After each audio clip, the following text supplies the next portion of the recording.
अस्सलाम वालेकुम, मैं सफदर खैसर कौसर न्यूज़ से। जैसा कि कल आपको मालूम कराया गया था, आज कोलंबिया यानी मणिपाल हॉस्पिटल के बिल्कुल सामने जो रिंग रोड है, यहाँ पे विश्वनाथ साबिक एमपी और एमएलसी उन्हीं की सरपरस्ती में आज न सिर्फ मुसलमान बल्कि दलित लोग और यहाँ तक कि आम आदमी पार्टी, कांग्रेस पार्टी, तमाम पार्टी के लोग यहाँ पे जमा होकर एक ही आवाज़ बुलंद की। न सिर्फ ये टोल प्लाजा बल्कि यहाँ पे होने वाली पब्लिक को जो प्रॉब्लम्स है और यहाँ तक के जो किसानों को शिकायतें हैं, कई तरह के ट्रॉमा सेंटर हो या जिस तरह का ये काम हुआ है उसको लेकर आज विश्वनाथ साहब की सरपरस्ती में यहाँ ज़बरदस्त एहतजाज हो रहा है। और इनकी मांग है कि इनकी मांग जल्द से जल्द पूरी की जाए ताकि पब्लिक और किसानों के साथ हो रही नाइंसाफ़ी को दूर किया जा सके। यहाँ पे रोड ब्लॉक करने की कोशिश की गई, लेकिन पुलिस की जानिब से इजाज़त ना देने की वजह से वहाँ पे रुका गया है।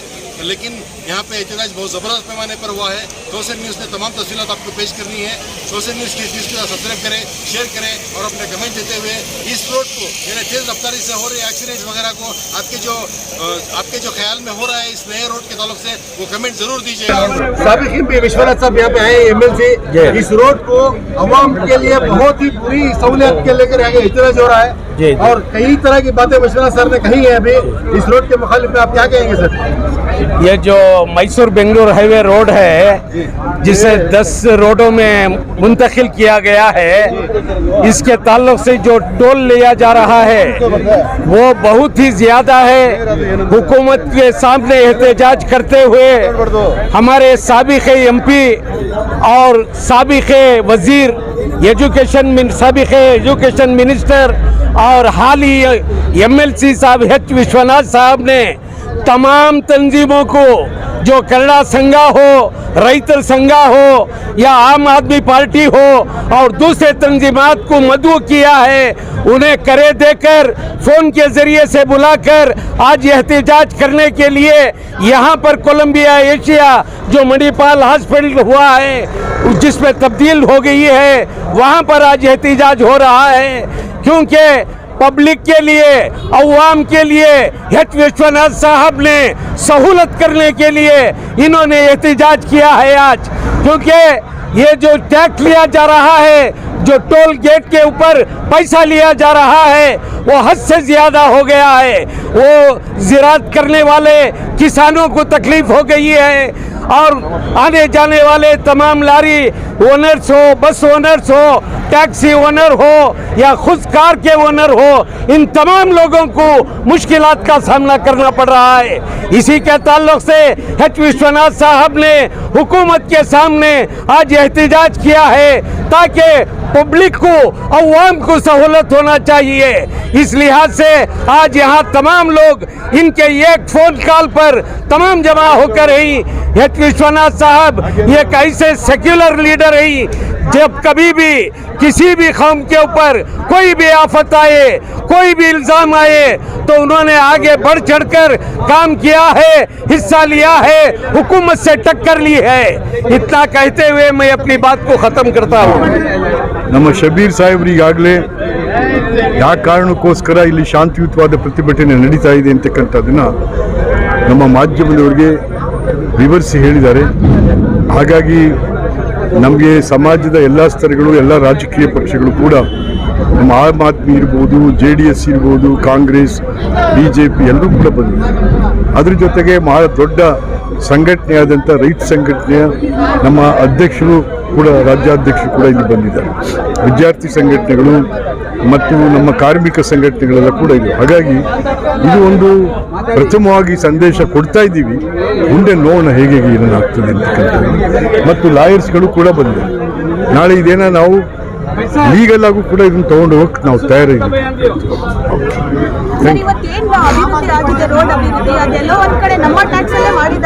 ಹೌದು, ಇದು ಎಲ್ಲ ಜನರಲ್ ದುಡ್ಡಲ್ಲೇ ಆಗಿರುವಂಥದ್ದು. ಯಾವ ಜನರು ಯಾವ ಸರ್ಕಾರದ ಮುಂದೆ ಬಾಯಿ ಬಡ್ಕೊಂಡಿರ್ಲಿಲ್ಲ ಇದಾಗಬೇಕು ಅಂತ. ಇದಾಗೋದ್ರಿಂದ ಏನಾಗುತ್ತೆ, ಅವ್ರಿಗೆ ಅನುಕೂಲ ಆಗುತ್ತೆ ಅಷ್ಟೇ, ಜನಕ್ಕೇನು ಅನುಕೂಲ ಆಗುತ್ತೆ. ನಿಜ ನಿಜ. ನಿಮ್ಮ ಸೇರಿಸ್ಕೊಂಡೇ ಹೋರಾಟ ಮಾಡ್ತಾರೆ. ಟೋಟಲಿ ಅನ್ಪ್ಲಾನ್ ಅಂತ ಹೇಳ್ತೀರಾ ಸರ್? ಯಾವುದು ಇಲ್ಲ, ಅವೈಜ್ಞಾನಿಕವಾಗಿ ಇದು. ಯಾಕೆಂದರೆ ನಂಬರ್ 1, ಈ ರಸ್ತೆ ಆಗಬೇಕು ಅಂತ ಯಾವ ಸಂಘಟನೆಗಳು ಯಾವ ಸರ್ಕಾರದ ಮುಂದೆ ಬೇಡಿಕೆ ಇಟ್ಟಿಲ್ಲ. ಮತ್ತು ಈ ರಸ್ತೆ ಹೇಗೆ ಆಗಬೇಕು ಅಂತಕ್ಕಂಥದ್ದನ್ನ ಯಾವುದೇ ರಸ್ತೆ ತಜ್ಞರು ಆರ್ಥಿಕ ತಜ್ಞರು ಮತ್ತು ನಮ್ಮ ಈ ರಸ್ತೆ ಉಪಯೋಗ ಮಾಡುವಂಥವರು, ಈ ರಸ್ತೆ ಮೇಲೆ ವಾಹನ ನಡೆಸುವಂಥವರು, ಇವರನ್ನ ಒಟ್ಟು ಸೇರಿಸಿ ಯಾವ ಸಭೆನೂ ಕೂಡ ಆಗಿ ಚರ್ಚೆ ಆಗಿಲ್ಲ. ಸರ್, ಒಂದ್ ಕಡೆ ಪಬ್ಲಿಕ್, ಒಂದ್ ಕಡೆ ರೈತರಿಗೆ ಏನಾದ್ರು ಪ್ರಾಬ್ಲಮ್ ಆಗಿದೆ? ರೈತರಿಗೆ 2600 ಎಕರೆ ಭೂಮಿ, ಬೆಳೆಯೋ ಭೂಮಿ ಹೊಟ್ಟೋಯ್ತು. ನಮ್ಮ ತೆಂಗಿನ ಗಿಡಗಳು ಹೋದು, ಅಡಿಕೆ ಗಿಡ ಹೋದು, ಮಾವಿನ ಗಿಡ ಹೋದು. ನಮ್ಮ ರೈತ ಸಂಘಟನೆಯವರು ಇಲ್ಲೇ ಇದ್ದಾರೆ. ಯಾರು ಎಷ್ಟು ಬಡ್ಕೊಂಡು ಅವ್ರು ಕೇಳ್ತಾ ಇಲ್ಲ. ಹಾಗಾಗಿ ಮುಂದೆ ಹೋಗ್ತಾ ಇದು ತೀವ್ರತರವಾಗಿ ಸರ್ಕಾರ ಗಮನಿಸಬೇಕು, ಇದನ್ನ ಕರೆದು ಮಾತಾಡಬೇಕು ಎಲ್ಲರೂ ಕೂಡ. ಇಲ್ಲ ಅಂತಂದ್ರೆ ಇದನ್ನು ತೀವ್ರವಾಗಿ ಆಗುವಂಥದ್ದು. ಇವತ್ತು ಪ್ರತಿಭಟನೆ ಬರೀ ಟೋಲ್ ಫೀಸ್ ಬಗ್ಗೆನಾ, ಬೇರೆ ಏನಿದೆ? ಎಲ್ಲಾದ್ರ ಬಗ್ಗೆ. ಈಗ ನೋಡಿ, ಮೂಲ ಸೌಲಭ್ಯ ಇಲ್ಲ, ಒಂದು ಟ್ರಾಮಾ ಸೆಂಟರ್ ಇಲ್ಲ. ಯಾರಿಗಾದ್ರೂ ಏನಾದ್ರು ಹೆಚ್ಚಾಗಿ ಆಕ್ಸಿಡೆಂಟ್ ಆದರೆ ಅವನ್ನೆಲ್ಲ ಸಾಯ್ಬೇಕು. ಈಗ ಮೊನ್ನೆ ದರೋಡೆ ಆಯ್ತಲ್ಲಿ, ಅಷ್ಟು ರಾತ್ರಿಯಲ್ಲಿ ಯಾರೂ ಇಲ್ಲ, ಗಂಡ ಹೆಂಡತಿ ಹಿಡಿದು ಎಲ್ಲ ಕಿತ್ತು ಕಳಿಸಿದ್ದಾರೆ ಇಲ್ಲಿ ಇದೇ ರೋಡಲ್ಲಿ. ಆಕ್ಸಿಡೆಂಟ್ ಜಾಸ್ತಿ ಆಯ್ತು, 91 ಜನ ಸತ್ತಿದ್ದಾರೆ ಈಗಾಗಲೇ. ಸೊ ಹೀಗಾಗಿ ಇದೆಲ್ಲವನ್ನು ಕೂಡ ಸುಧಾರಣೆ ಆಗಬೇಕು, ಸರಿ ಮಾಡಬೇಕು ಅಂತಕ್ಕಂಥದ್ದೇ ಇವತ್ತಿನ ಸಾಂಕೇತಿಕವಾದಂಥ ವಿಷಯ. ಸರ್, ಬರೀ ನಿಮ್ಮ ಒಂದು ಕೆರೆಗೆ ಎಲ್ಲ ಬಂದಿದ್ದಾರೆ, ಅವ್ರಿಗೆ ಏನು ಹೇಳಕ್ಕೆ ಇಷ್ಟಪಡ್ತೀರಾ ಸರ್? ಪಾಪ ನಮ್ಮ ಸ್ನೇಹಿತರುಗಳು ಬಹಳ ಅಭಿಮಾನ ಇಟ್ಟು ಸಾರ್ವಜನಿಕರಿಗೆ ಆಗಿರ್ತಕ್ಕಂಥ ಕಷ್ಟವನ್ನು ಸ್ಪರ್ಧಿಸಿ ಇವತ್ತು ಬಂದಿದ್ದಾರೆ. ಅವ್ರಿಗೆಲ್ಲರಿಗೂ ಕೂಡ ನಮಸ್ಕಾರಗಳು ತಿಳಿಸ್ತೀವಿ. आज जो है सर एच विश्वनाथ साहब ने आज का जो प्रोटेस्ट के लिए बुलाया गया है, इससे जो है जो बेंगलुरु मैसूर हाईवे का टोल प्लाजा क्या से जो परेशानी हो रही है लोगों को, जो आम नागरिक जो फिरते थे उनके लिए जो तकलीफ हो रही है यहाँ पर।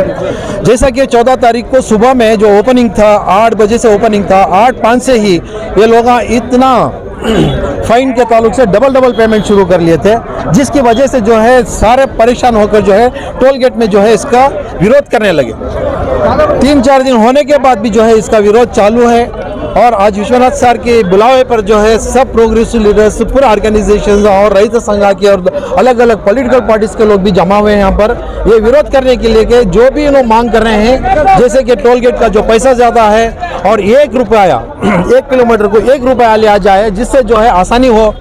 क्योंकि जब से इससे पहले से जो है ये जो 118 किलोमीटर बनने के बाद क्या है, जितने भी सारे तकरीबन 200 से 250 दुकानें, होटल वगैरह थे, इनको सब जो है इनको नुकसान हुआ है, पेट्रोल पंप्स को नुकसान हुआ है। और जहाँ से जो सवारी निकलते थे, सुबह में जो सवारी निकलते थे बगैर टिफिन ब्रेकफास्ट के खाने से नहीं जाते, क्योंकि रास्ते में मिल जाता था। ये सहूलतें सब जो है मुश्किल हो चुके हैं, जिससे विश्वनाथ साहब बता रहे थे कि जब 12,000 करोड़ का जो है प्रोजेक्ट था, ये प्रोजेक्ट पूरा नहीं हुआ, 8-9 हज़ार कुछ थोड़ा रुक गया है। और लेकिन इन्होंने जो है डबल पेमेंट कलेक्शन करके जो है लोगों का माल लूट रहे हैं, यही कहना चाहता हूँ। Thank you sir. आज विश्वनाथ सर के सरपरस्ती में आज एक बहुत बड़ा प्रोटेस्ट हुआ है टोल को लेकर और दूसरे कई प्रॉब्लम्स को लेकर, आप क्या कहेंगे सर? आज कांग्रेस पार्टी और विश्वनाथ के लीडरशिप में आज बेंगलुरु मैसूर रोड में एक बड़ा प्रोटेस्ट किया गया है। इसकी वजह यही है कि मैसूर बेंगलुरु एक्सप्रेसवे जो बन रहा था, तो यहाँ के आवाम पब्लिक बहुत खुश थी, एक राहत का काम हो रहा है बोलकर। लेकिन अभी मैसूर बेंगलुरु एक्सप्रेस पूरी तरीके से कंप्लीट ही नहीं हुआ, आवाम के ऊपर एक पेनाल्टी ठोकी जा रही है। मैं समझता हूँ कि मंडिया से मैसूर तक अभी काम बहुत सारा बाकी है, बहुत सारे ब्रिजेस बनने के हैं, लेकिन हुकूमत को जल्दी है कि कॉन्ट्रैक्टर को कुछ पैसे दिलवा दें। ये कॉन्ट्रैक्टर को पैसे दिलवाने के चक्कर में आवाम के लिए, अगर मैसूर से कोई आदमी इस एक्सप्रेसवे को यूज़ कर बेंगलुरु जाता है तो तकरीबन 270 रुपये खर्च करना पड़ेगा। आने के वक्त 270, मतलब अगर बेंगलुरु को कोई रोड पकड़कर जाता है तो उसका पेट्रोल डीजल कार का खर्च छोड़कर तकरीबन 600 रुपया जेब में रखना चाहिए। तो आवाम अगर फास्ट टैग नहीं है तो उसके साथ फिर पेनाल्टी अलग, डबल पेनाल्टी, 500 की जगह 1000 रुपया हो जाता है। नहीं, आप जो बोल रहे हैं कार का अलग है, लॉरी का अलग है, बस का अलग है। मैं कार की बात कर रहा हूँ, कार की बात कर रहा हूँ, 4 व्हीलर्स की बात कर रहा हूँ, कार की बात कर रहा हूँ, लॉरी का बस का सब अलग है। तो अभी हमें सुना है कि गवर्नमेंट के बस जो जा रहे हैं KSRTC, वो भी टिकट का चार्जेस इस वजह से बढ़ा चुके हैं, 20 रुपया, 40 रुपया, 70 रुपया सभी। मैं ये गवर्नमेंट से यही पूछना चाहता हूँ क्या 4-वे एक्सप्रेस जो आप बनाए हैं कंप्लीट हो चुका है क्या काम? अगर ये जो बन रहा है ये रोड साइंटिफिकली सही है क्या?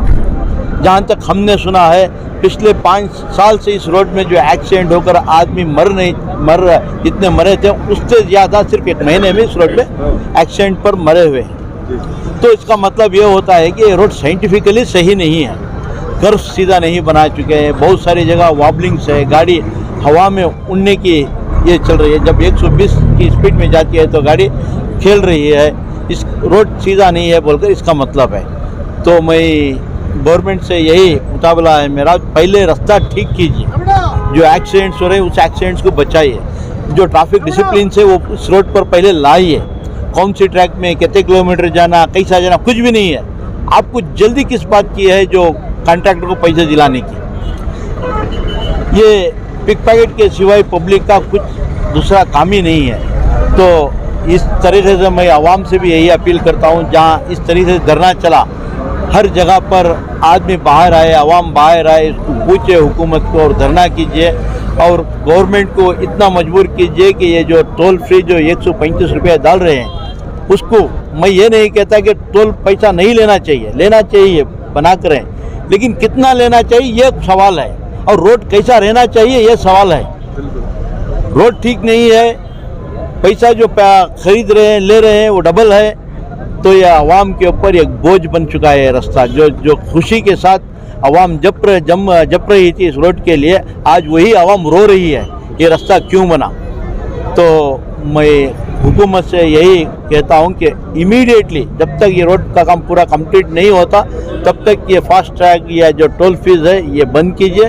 वो पूरा रास्ता मुकम्मल होने के बाद साइंटिफिकली उसके बाद जितना रेट फिक्स करना चाहिए आवाम के साथ बैठकर एक चर्चा कीजिए, वहाँ पर जो सहूलत होती है मुनासिब रेट फिक्स किए, जिससे खुशी ये गरीब भी पैसा देकर जा सकता है। सर साथ ही साथ ये भी बताया जा रहा है जिस तरह हाईवे में हर चीज़ की सहूलियत होती है, जैसे कि हॉस्पिटलिटी हो, जैसे कि टॉयलेट हो, बच्ची खला हो, इसको भी जो है नज़रअंदाज किया गया है। इसको लेकर यहाँ से निकले तो 1 गिलास पानी भी नहीं मिलता बेंगलोर तक। अगर कुछ ना कुछ हो गया, हम देख रहे हैं एक्सीडेंट्स हो गया तो उसको एक्सीडेंट होने वालों को 1 गिलास पानी लाकर देना वहाँ मुनासिब नहीं है, वहाँ पर नहीं मिल रहा है पानी। ये टॉयलेट की सहूलत करके नहीं है, ये कैफेटेरिया नहीं है, सिर्फ एक खोल दिए रोड बना दिए बोलकर प्रधानमंत्री को भी बुलाकर इस रोड पर चला दिए। प्रधानमंत्री शायद कौन सा चश्मा पहन लेकर पता नहीं मेरे को, उनको नज़र आया नहीं आया वो पता नहीं, या जो भी आवाम की आवाज़ है वो सुन रहे हैं या नहीं सुन रहे वो पता नहीं। बुलेट प्रूफ गाड़ी में थे, 4 शीशे चढ़े हुए थे, आंखों पे ग्लास था, आए चुप बैठे चले गए, इसको मतलब ही नहीं है। प्रधानमंत्री जब आते हैं तो रिबन काटे, सोचना चाहिए, समझना चाहिए, आवाम की आवाज़ को सुनना चाहिए, तभी वो हमारा प्रधानमंत्री होता है। ये चंद लीडरों की बात सुनकर, चंद लीडरों जो चश्मा पहना है वो चश्मा पहनकर 4 ग्लास चढ़ाकर कार के अंदर आकर एक राउंड मारकर चले गए, ये उनके लिए शायद ये जॉय राइड है, लेकिन हम जैसे गरीब लोगों के लिए ये रास्ता बहुत मुश्किल है। मैं ये कहता हूँ कि पुलसिरात का रास्ता है। सर विश्वनाथ जो हमेशा एक सेक्युलर आवाज़ बुलंद करते हैं, आज भी उन्होंने इस तरह का जो एग्जाम किया है, विश्वनाथ की इस तरह की पोजीशन को क्या कहेंगे आप एज ए लीडर, किस तरह मानते हो? नहीं, विश्वनाथ की आवाज़ को शुरू से हम मानते हैं क्योंकि ये सेक्युलर लीडर है। बीच में किस वजह से बीजेपी को चले गए थे, लेकिन जाने के बावजूद भी उनका जिस्म बीजेपी को गया था, लेकिन दिल और दिमाग पूरा सेक्युलर ही था। तो वो वहाँ पर संभाल नहीं पाए उस घुटन को, उस हवा को, उस वहाँ के हालात को, तो फिर वो कांग्रेस को वापस आ चुके हैं। तो फिर फ्रीडम के साथ खुली आवाज़ में, बुलंद आवाज़ में आवाज़ उठा रहे हैं, चाहे वो सेक्युलरिज्म के बारे में हो या वही अन्याय जहाँ भी होता है उसके बारे में। मैं विश्वनाथ का शुक्रगुजार हूँ कि यहाँ पर एक कांग्रेस पार्टी को साथ लेकर ये आवाज़ उठाई।